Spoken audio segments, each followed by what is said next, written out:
So we continued our conversation about Africans living in diaspora.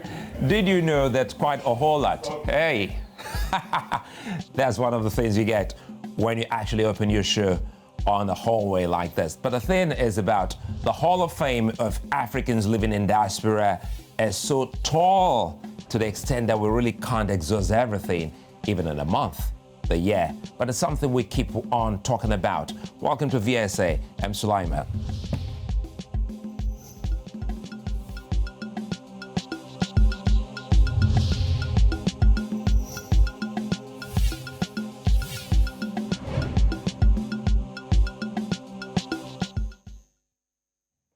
You know, the presence of Africans on the global scene is improving, and the benefits of the motherland are also getting better. So many countries on the continent have also been beneficiaries of their sons and daughters' exploits abroad. The first female and first African Director General of the World Trade Organization, Ngozi Okonjo-Iweala, a true daughter of the African, continent, is also seen as a means to helping the continent get better.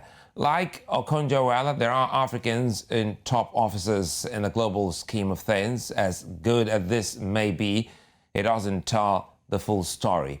Many Africans lie in the streets of Europe and America, jobless, homeless, and some even hopeless. They arrive foreign countries with big dreams, big hopes, but biggest hopes soon turn to nightmares.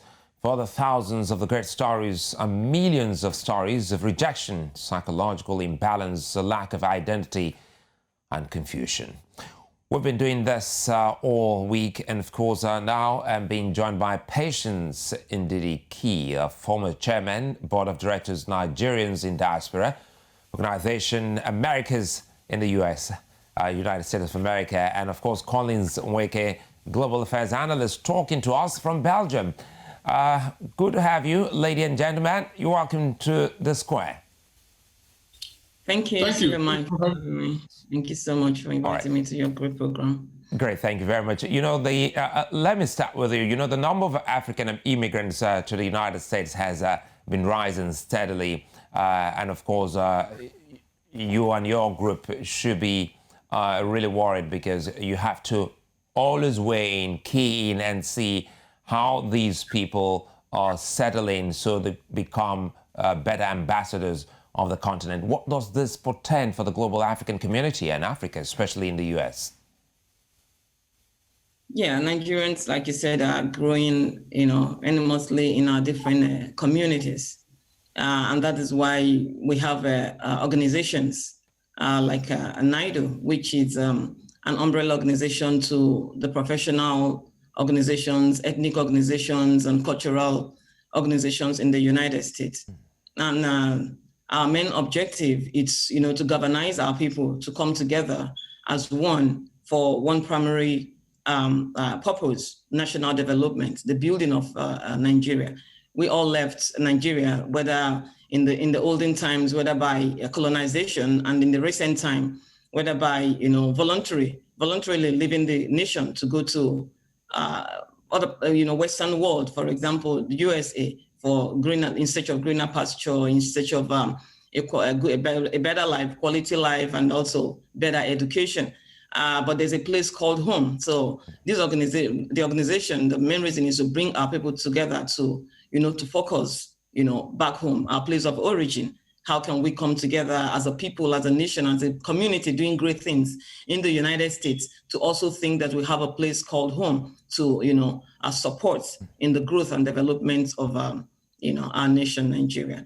So the organization brings us together by way of seminars, conferences,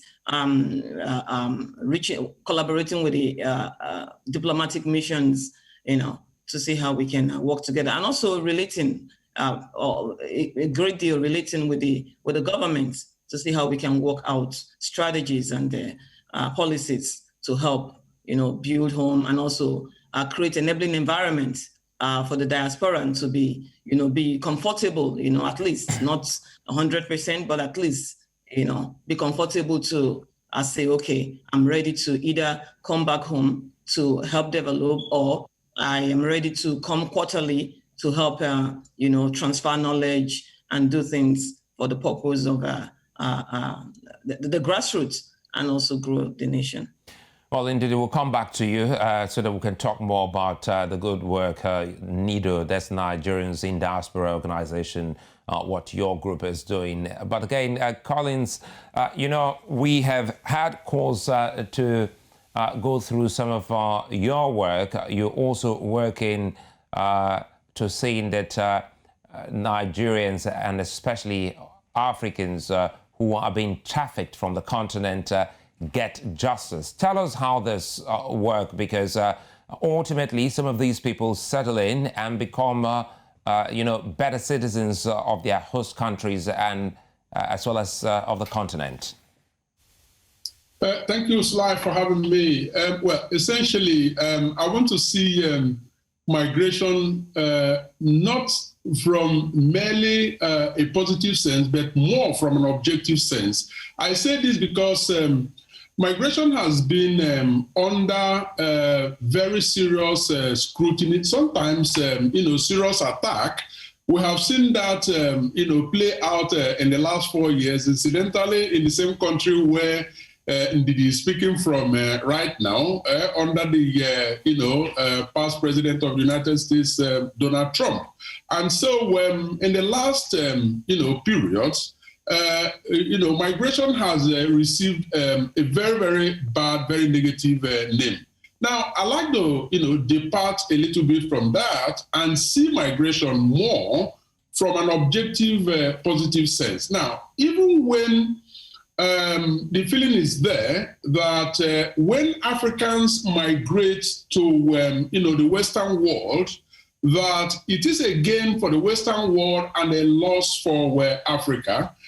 That is not a completely fair assessment because even though Africa could use some of the experts that have, left their shores in search of greener pasture, in search of, more knowledge, education, and all of that, they do have ways and means of, giving back to Africa, contributing to the development of the continent. And Ndidi mentioned it when she talked about the work that NIDO, Nigerians in Diaspora organization, does.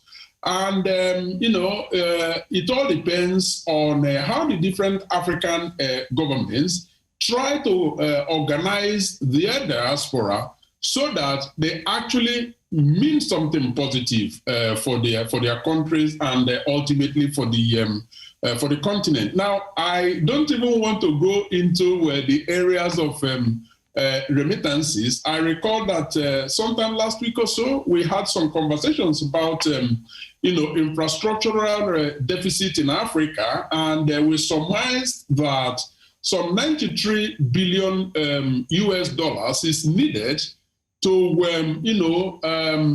develop Africa over the next decade, over the next 10 years. I mean, infrastructurally.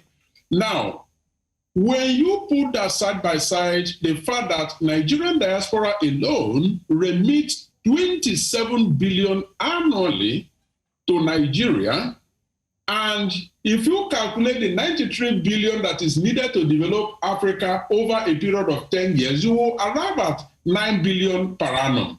So Nigeria alone, the Nigerian diaspora remittances that stands at 27 billion actually is 3 times more than what Africa needs. So we need to take that into cognizance. But then the question becomes, these remittances, do they serve consumption or production purposes? That is where the government comes in. The government doesn't come in by, banning cryptocurrency or setting up a Nigerian Diaspora Commission that has no board. You have a one-man commission, not, subjected to any sort of scrutiny or taking responsibilities and all of that. I mean, those are issues that you need to ask. And then government, once they get serious, they can then tap meaningfully, purposefully into what the diaspora has to offer. And they do have a lot to offer quite apart from, the negative stories, that have been making the headlines over the last period. I think Collins and both of you have actually, started off well. What resonates with many Africans on the continent and even those in diaspora has to do with the high commissions of different African countries or embassies and how well they've been able to serve as home for these Africans away from home. Let's go back to you, Ndidi. Just recently, we saw Africans, especially Nigerians, living in America, complaining about how difficult it is for them to renew their passports, moving, from one point to the other.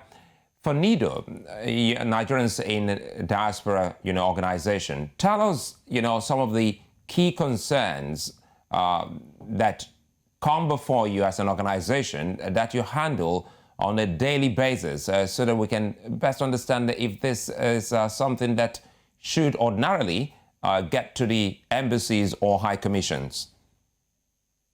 Yeah, thank you very much, Sulaiman, for that question.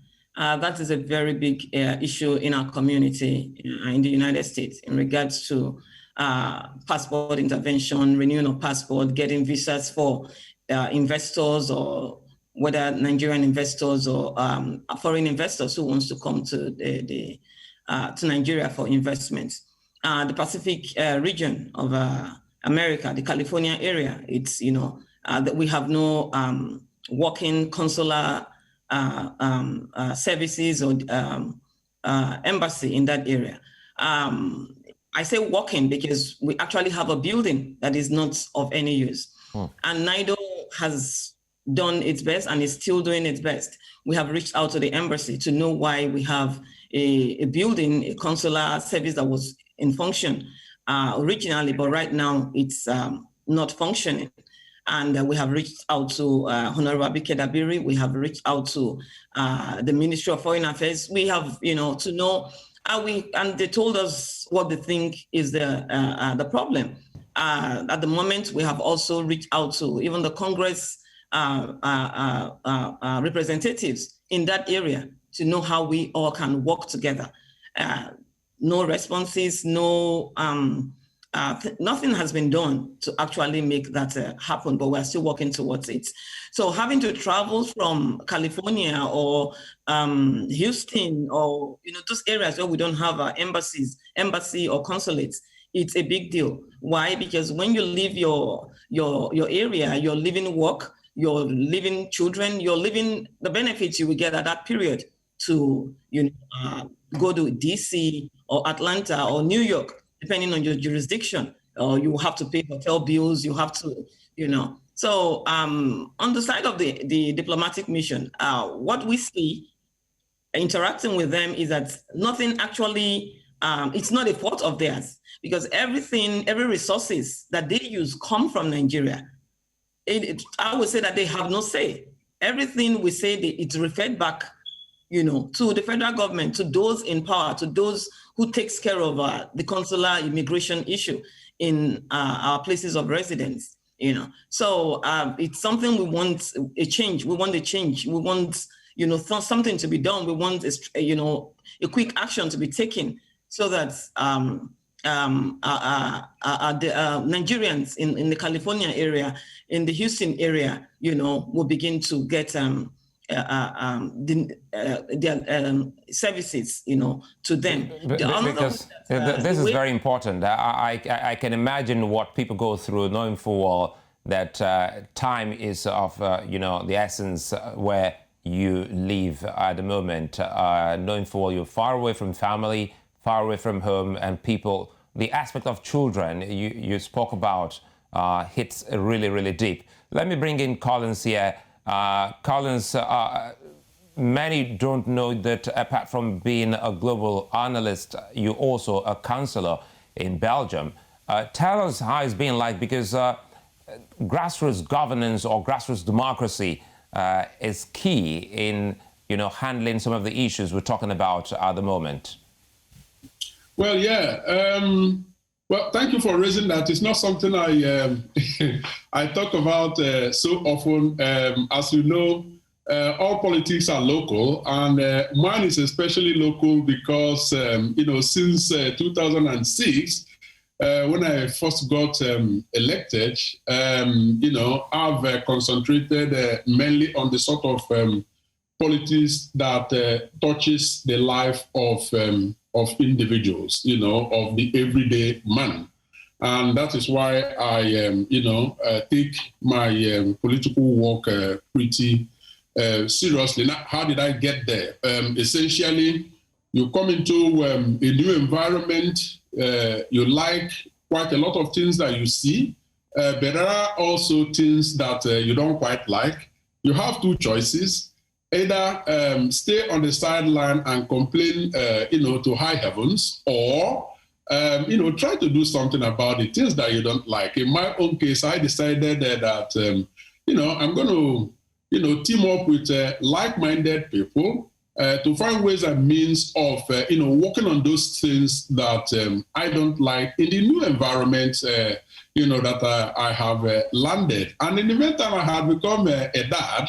To two young boys born here in Belgium and Europe, know no other home than here as their home. And, I added it to part of my responsibility as a dad to say, well, we need to change this thing because before you know it, these kids, will grow up, meet exactly the same problems of inequality, discrimination, and so on and so forth that we've had to deal with. And they have every right to ask you questions. Mom, Dad, what did you guys do about these problems that you met? So it became also a parental responsibility. Now, I was doing that as a non-state actor in terms of simply organizing from within the non-governmental, sector, but then a number of, political players identified some of the things, that we were doing, and then approached me to join through elective office. Well, I felt, well, why not? If political platform would give opportunity to, do better the things I've been struggling to do. Why not? So that was how it all started. Nearly 20 years later, we are still in it, and having been, re-elected 3 times, for 6-year term, we are working on it and trying to make the difference that we can. So essentially, that's what it is. We'll come back to you because we need to get more from you, Collins, to see. Because the good thing is, what people call true democracy that has helped you get re-elected thrice. You didn't get to bribe your way in, and you didn't get to spend hugely campaigning for that office. Let me come back to Ndidi. We have a lot of Nigerians and Africans in the United States, but listening to Collins when he spoke about those that have been trafficked to other parts of Europe especially, we know that Africans are going through a lot. Tell us, are there platforms, especially on survival, dealing with some of the challenges that are being faced by Africans or Nigerians living in the U.S.? Yeah, thank you very much, Suleiman, for that question. Yeah, human trafficking is a big issue in our community. I would say it's going to be a two-sided way of having to help create, means or strategy to be able to curb, mitigate the what influences those who actually lured into human trafficking, or the victims. In the United States, yes, the organization and several other organizations is the platform that we have to be able to talk to our professionals and also reach out to our citizens in regards to the benefit of not traveling, and also the danger of, traveling outside Nigeria. A couple of years ago, I think it was 2 years, we gave a talk, a speech, during our Diaspora Day event on the ways in which we can mitigate human trafficking. Anybody who is leaving the shore of their country to a place they think it's a better environment has the purpose for doing that.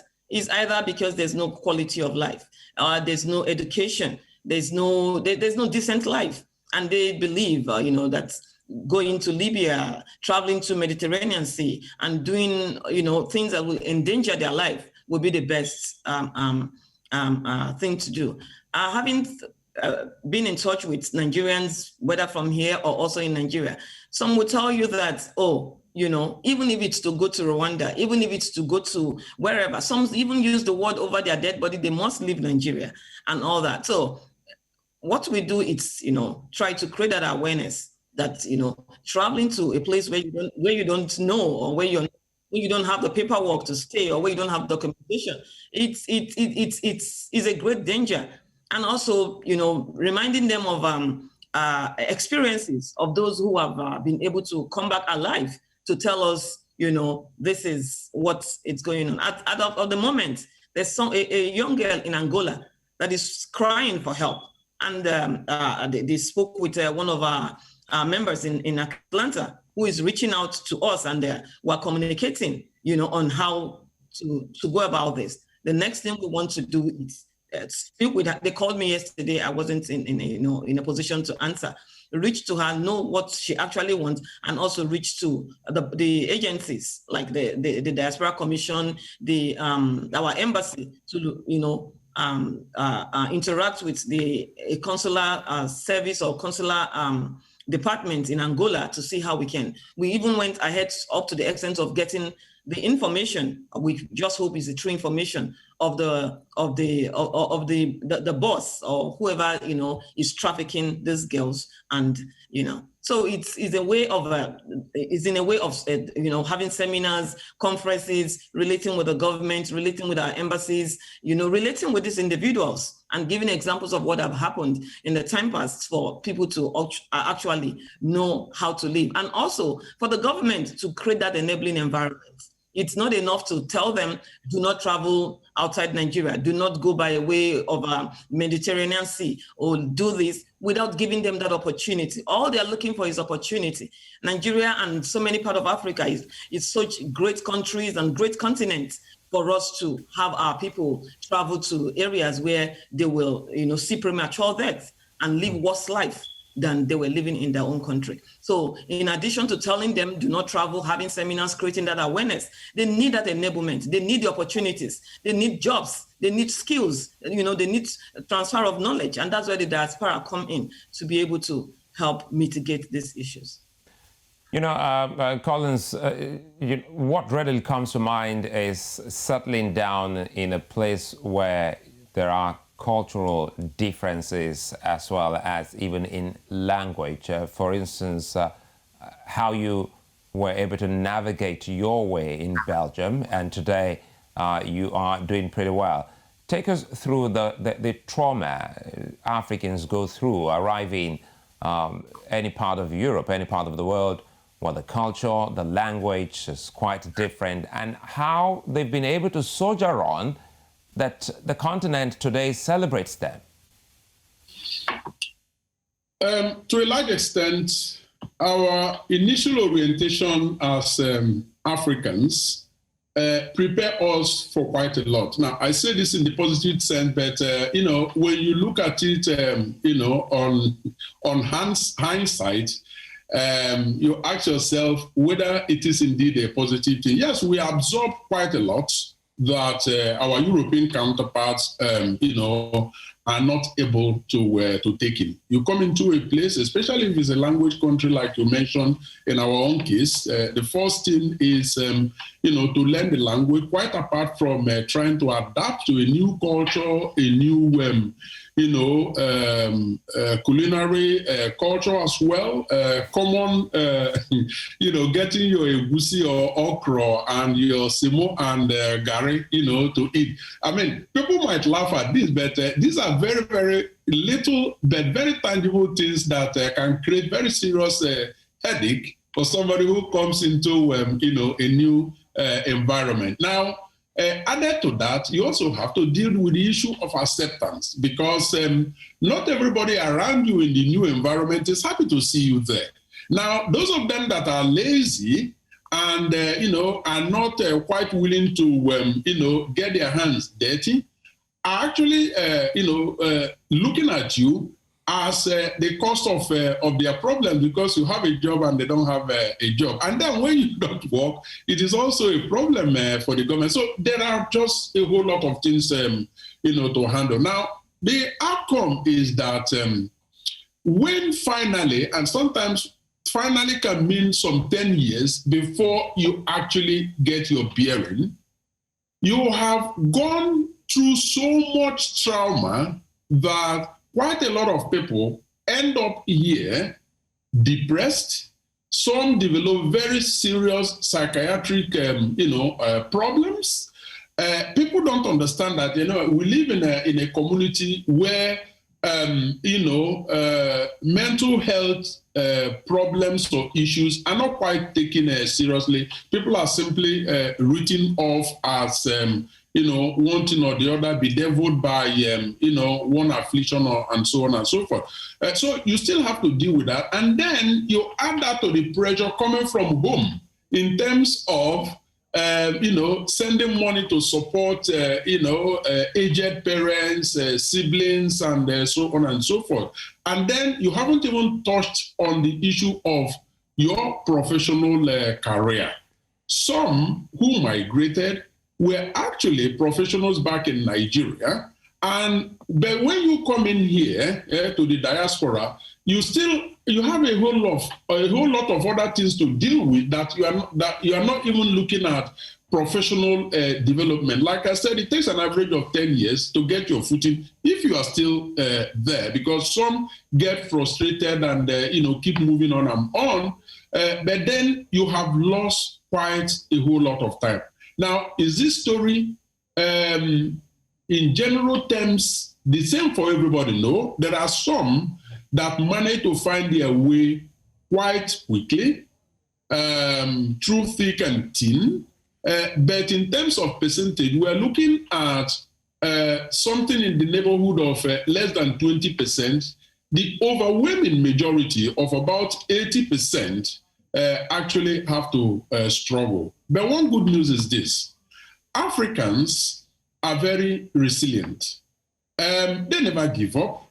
They keep trying, and that is why you see that quite a good number ultimately make it with their mental health still intact, and then they are able to then begin to make an impact in Africa, because that is the time they now are able to breathe down and say, wait a minute, I came from somewhere, what is happening there? What can I do to, make things better? But all in all, it is a huge struggle.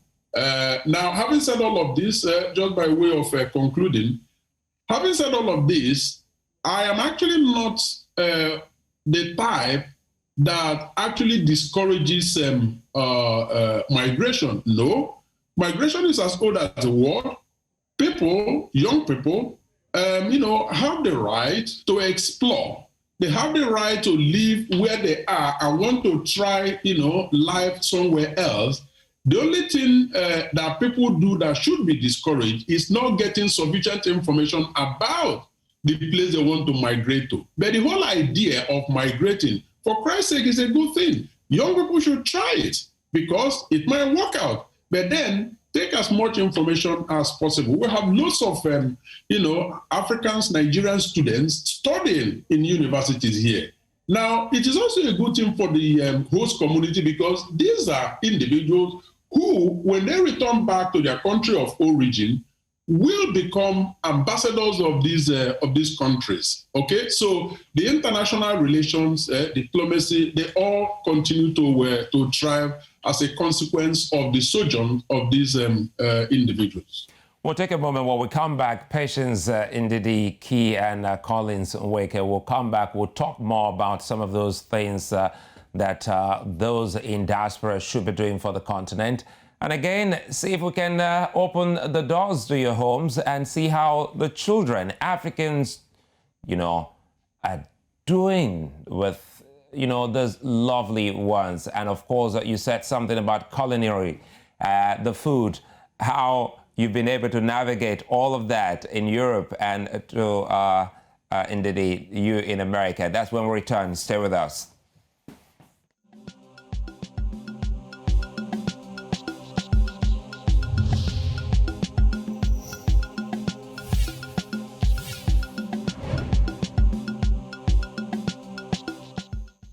Welcome back. Entertainment and sports have been one of Africa's biggest selling points. And just recently, Angelique Kidjo and Burna Boy have won the Global Music Album Award at the Grammy.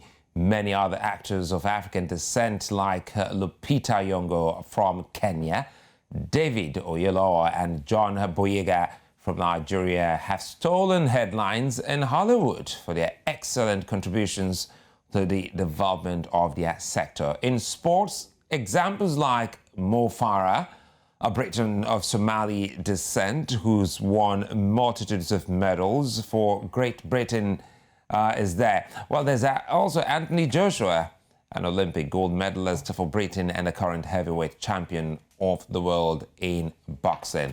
And, the feats of Africans in diaspora are unquestionable.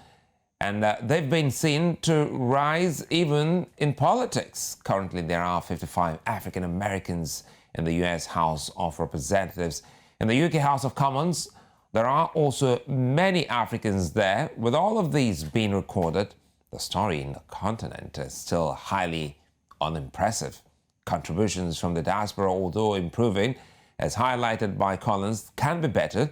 And African governments have a role to play in making the continent livable for as many Africans who are willing to relocate and invest in the continent, also as highlighted by Patience Ndidi. While both of them still very much here, and it's our home stretch on VSA.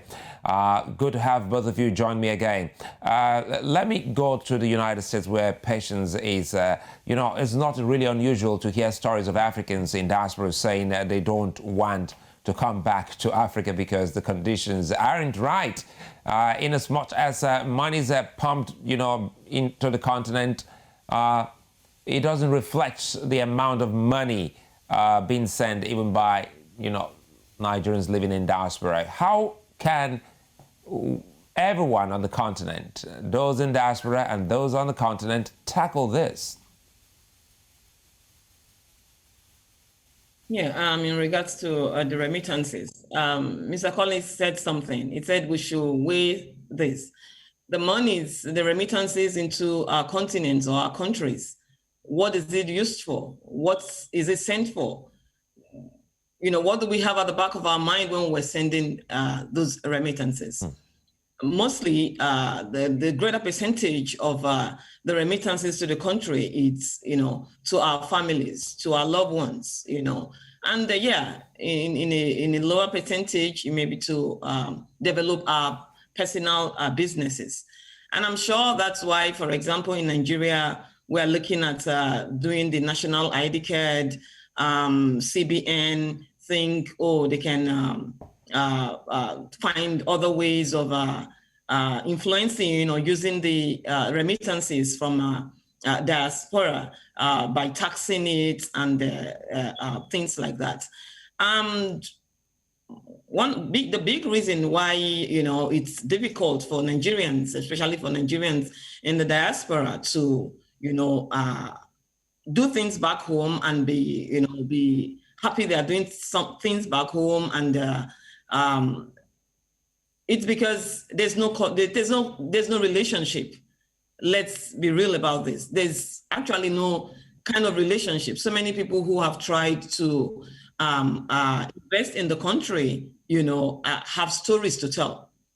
But there are still some. My question is, there are still some who lives there, who invest in this same country, and they're not, are complaining. So we have to sit together as partners, as owners of our continents and our countries, to find a lasting solution and a sustainable, solution to what we need to do with our remittances, how we want the diasporans to involve in growth and development in our continent and in our different nations. It's a two-way traffic. Taxing the diaspora remittances or doing national ID card may not be a good solution, because why do you feel that I living in the United States will need a diaspora, a Nigerian ID card? What is it for? What value is it adding to the grassroots? Mr. Collins talked about the grassroots. Leadership is all about the people. It's all about the citizens. It's all about the welfare, the people, the security of the people. And there are so many things that the diasporans are seeing that are not giving them that encouragement, to involve and do things. I personally, I stood against the national ID card when the investors or those in the business came to talk about it in the diaspora. I asked them several questions. How is this trickling down to the grassroots? How will this help to the development of Nigeria? Why are the diasporans being asked to pay $50 for the national ID card, and those back home are not doing it? Our problem is not the $50. The issue is this money, where does it go to? How does it build the economy? And because we know that it enters into individual pockets, so it's very, very difficult for that correlation, that relationship, that integration. So the government knows what to do, and they should do it. Another issue is diaspora voting, because what we are asking now is, it's okay to tax our money. It's okay to look into what the diasporans are bringing back home, but it's not okay for us to vote.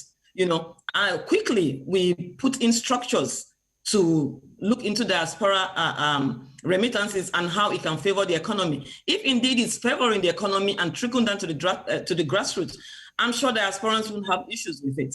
But if it's for some personal use, some just for the elites or just for some group of persons to use, then it becomes more of a problem for both the diasporans, and even people back home having to. So it's a two-way traffic. The government have their own issues and needs to take that into consideration and be fair and free and be accountable, be transparent in their dealings. And for diasporans, I would say we shouldn't keep complaining. We need to take the bull by the horn. We need to do what we need to do to enforce progress in our nation. In the United States, it's not just the government that makes things happen. The people are involved, whether through nonprofits, whether through individual contributions. But even we Nigerians who go to the field. I was in an event one day, and I said something. I said, in the state of Maryland where I live, I know that the African Commission chairperson, who was my friend, and so many Nigerians who were commissioners in the African Affairs Commission with Larry Hogan, the governor of my state, those jobs, they are pro bonos. They do it for free. And I asked a question in that event. How many of us sitting down here complaining of how Nigeria is this and how the government is doing this and how the people are doing it? It's okay. I go to my local government. I'm here in my state. This position of the commissioner, don't worry, I'll take care of it. Don't pay me. Just give me the avenue to do my job. How many of us will do it free of charge? In the United States, we do it free of charge. It's a pro bono work and all that. So it's a two-way traffic.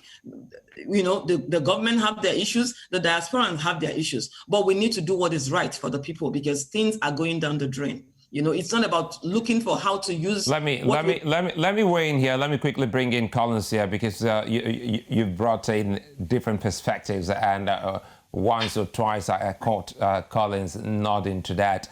Collins, the image of what the continent has been improving, but listening to Patience Ndidi, what readily comes to mind first is accountability. Second is fighting corruption, because there must be a reflection of what input Nigerians living in diaspora, Africans living in diaspora, but in this case we're looking at Nigerians living in diaspora. Their contribution must, be seen, felt by the people. For instance, if you say you want to contribute pro bono, where does the money go to? So, weighing here, Collins, How does it work? Because she's asked a big question here. How can we make it work? Normally, how to make it work should be as easy as ABC.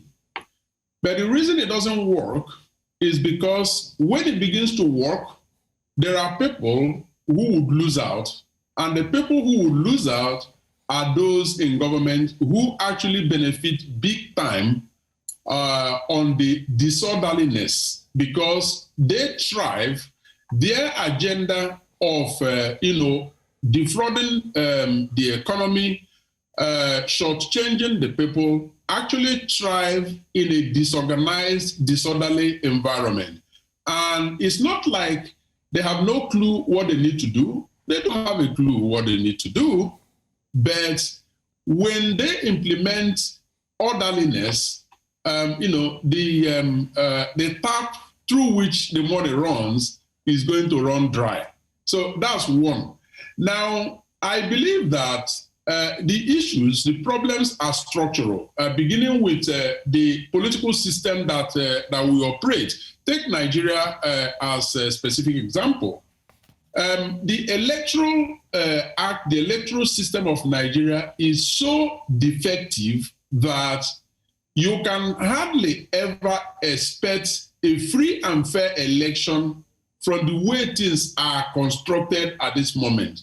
So we need to get our priorities right by first trying to tackle that. Now, I have colleagues, associates who are Nigerians, who make efforts to be part of the, political arrangement in Nigeria, seeking elective office and all of that. But the fact is that today I am an elected, official.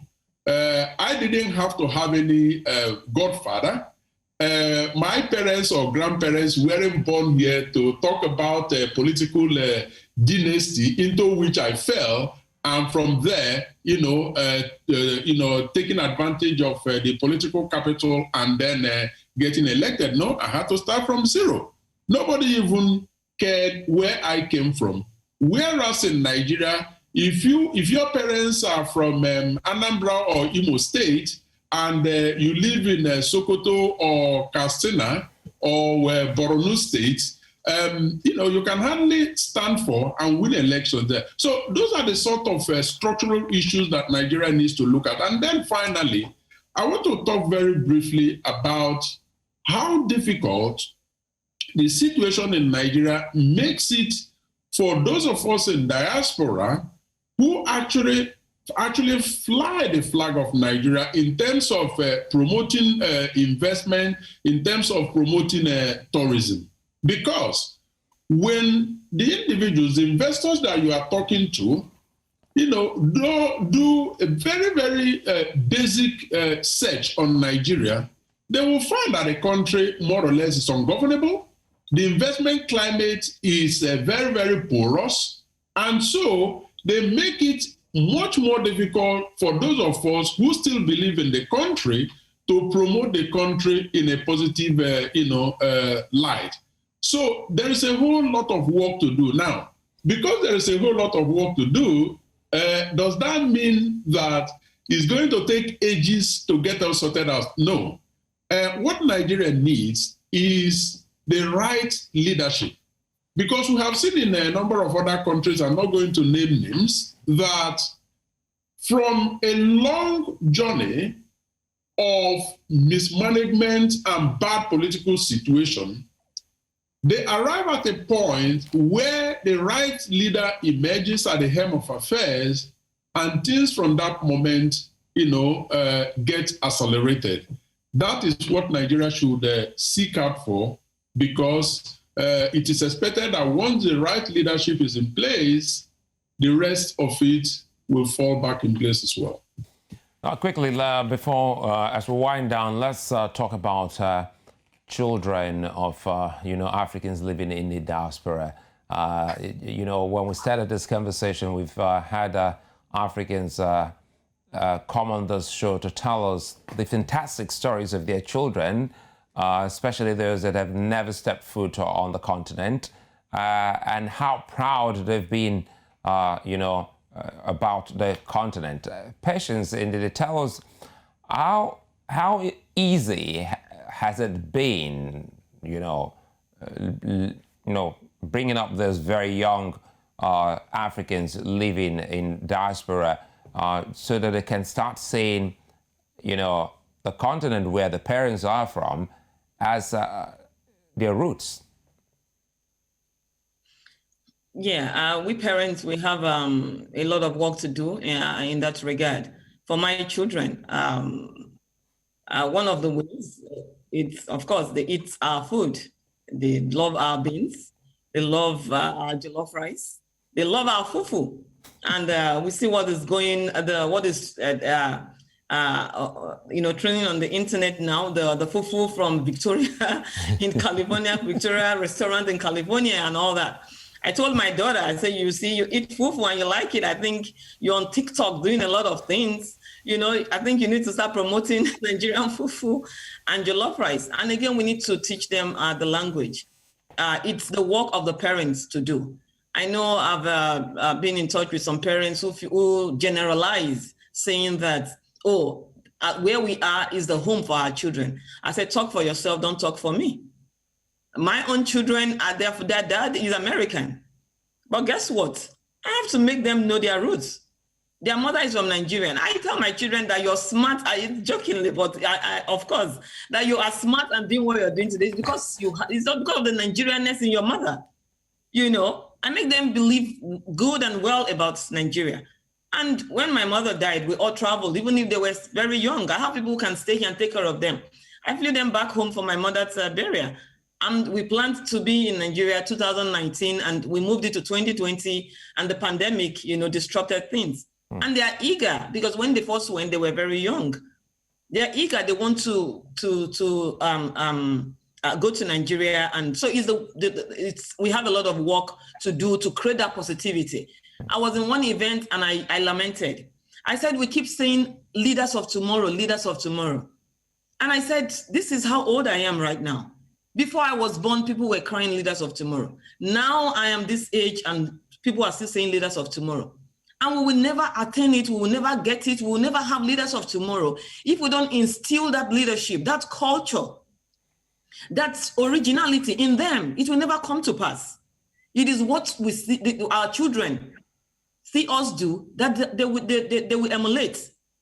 For example, the infighting between us, talking down on our country. Who will ever make it work? It's the people. The people of a nation make the nation what they want it to be. And in the leadership, how many percentage are in leadership? But we have millions of Nigerians that are out there, like Mr. Collins say, we stay at the points, at the fence, and we keep complaining. So we need to enforce policies. We need to keep talking. In the United States, we talk and talk and talk, and reach out to our congressmen, reach out to our congresswomen, reach out to our leaders until we see what we are agitating for come to pass. And that's how it's going to be in Nigeria. So for our children, it's the work of the parents. Let me hear from Collins so that we can actually run along with that. Collins, well, you have you did say you have two beautiful boys. Tell us how it's been like being a dad to those lovelies.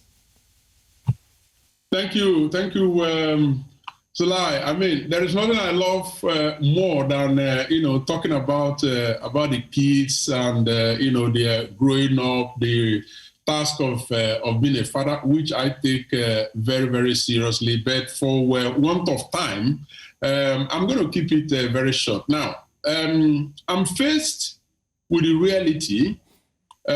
Myself and Tonya, my wife, raising our kids, that yes, they are products of two societies. On the one hand, they are Nigerians because that is their root. On the other hand, Belgium is home, and it is very important to marry both of them. And so we also realize that information is everywhere. I mean, it's not like in our times as youths, where information is buried in the pages of books, tucked away somewhere in the library, right from the comfort of their telephone. Whatever information they want, they get it. As a matter of fact, sometimes we will be having a conversation, and they are actually browsing on their phone, and before you know it, they are already telling you, "Daddy, are you sure of this information that you've just given me?" So the reason I refer to this is to say that it is important not to create, very fantastic stories about Africa and all of that. Keep it very objective and truthful. Now, if there are things to explain, things that are difficult to actually wrap your head around regarding our cultures and all of that, well, be truthful about it. Sorry, I do struggle with the same issues as yourself, understanding this aspect of the culture, but that's who we are. Now, out in Europe, there are also quite a number of things that you can fathom. Now, what we do is explain as much as we can, especially when the two cultures, clash, and then leave them to grow and discover things. Absolutely. Exactly. But so, sorry, I don't mean to butt in there. I'm just trying to wrap up what both of you have said, because in essence, we have one peaceful, beautiful world, and that is what I see Africans are creating, irrespective of where they are outside the continent. They're letting people know that irrespective of the color, race, and even roots, the world can be just one peaceful, beautiful place. It's been a rich and rewarding session, speaking with Africans in diaspora, honestly. I just wished we can keep it going on and on. Insights have been given and solutions have been proffered. Without a government that is willing and able, not really much can be done, as highlighted by both of you, Ndidi Patience and Collins Nweke. It's our story, and Africa is home. We'll never cease to tell it and work towards its betterment. Thank you for being such a nice company again, Collins and Patience. And we have something special for African children living in diaspora. When that time comes, we'll reach out to both of you to have those children on News Central. As a wrap on the show, I'm Sulaiman. See you again. See you.